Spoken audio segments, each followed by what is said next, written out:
Jolaibari community হলে লংতরায় গুরু মশলার উদ্যোগে দক্ষিণ জেলার রিটেলারদের নিয়ে অনুষ্ঠিত হলো রিটেলার মিট 2025। প্রদীপ প্রজ্বলনের মাধ্যমে অনুষ্ঠানের শুভ সূচনা করেন জোলাইবাড়ি বিধায়ক ও মন্ত্রী শুক্লাচরণ নোয়াতিয়া। অনুষ্ঠানে উপস্থিত ছিলেন পঞ্চায়েত সমিতির চেয়ারম্যান তাপস দত্ত, লংতরায় গুড়া মশলা কোম্পানির কর্ণধার রতন দেবনাথ, জেনারেল ম্যানেজার সুব্রত দেবনাথ সহ অন্যান্য কর্মকর্তারা। বক্তব্য রাখতে গিয়ে মন্ত্রী শুক্লাচরণ নোয়াতিয়া জানান, গোটা উৎপাদন প্রক্রিয়ার বহু কাঁচামাল এখনও বাইরে থেকে আনতে হয়। এই কাঁচামাল রাজ্যে উৎপাদন শুরু হলে কৃষকদের আয় দ্বিগুণ করা সম্ভব হবে। তিনি আরও বলেন, বিষয়টি নিয়ে কৃষিমন্ত্রীর সঙ্গে আলোচনা করা হবে, যাতে লোকাল ফর ভোকাল নীতির আওতায় মশলা উৎপাদনের সম্পূর্ণ চক্র রাজ্যেই গড়ে ওঠে। মন্ত্রী জানান, লংতরায় গুরু মশলা কোম্পানি থাকায় বহু বেকার যুবক যুবতীর কর্মসংস্থানও হয়েছে। অনুষ্ঠানের শেষে লাকি ড্র কুপন খেলা অনুষ্ঠিত হয় এবং বিজয়ীদের হাতে পুরস্কার তুলে দেন অতিথিরা। কর্মসূচি শেষে সংবাদ মাধ্যমের সামনে প্রতিক্রিয়া জানান কোম্পানির কর্ণধার রতন দেবনাথ।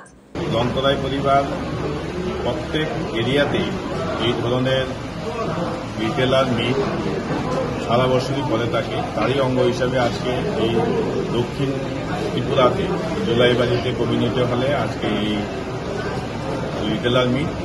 আমরা বিশ্বাস করি যে আমাদের কোম্পানি যে প্রোডাক্টগুলি এগুলি যদি কনজিউমার হাতে পৌঁছে দিতে হয় তাহলে রিটেলারদের একটা বিশেষ ভূমিকা থাকে।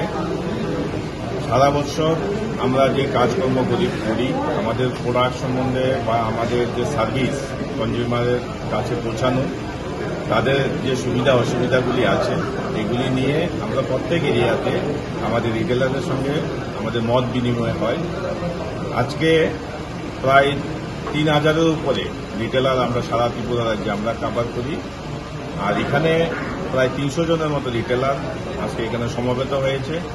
তো আমরা মনে করি এই লংতরায় পরিবার প্রত্যেকটা প্রোডাক্টের গুণমানের পাশাপাশি কোয়ালিটি সার্ভিস এই রিটেলারের মাধ্যমে কিভাবে কনজিউমার কাছে পৌঁছে দেওয়া যায়, এটাই এই রিটেলারের মেইন উদ্দেশ্য।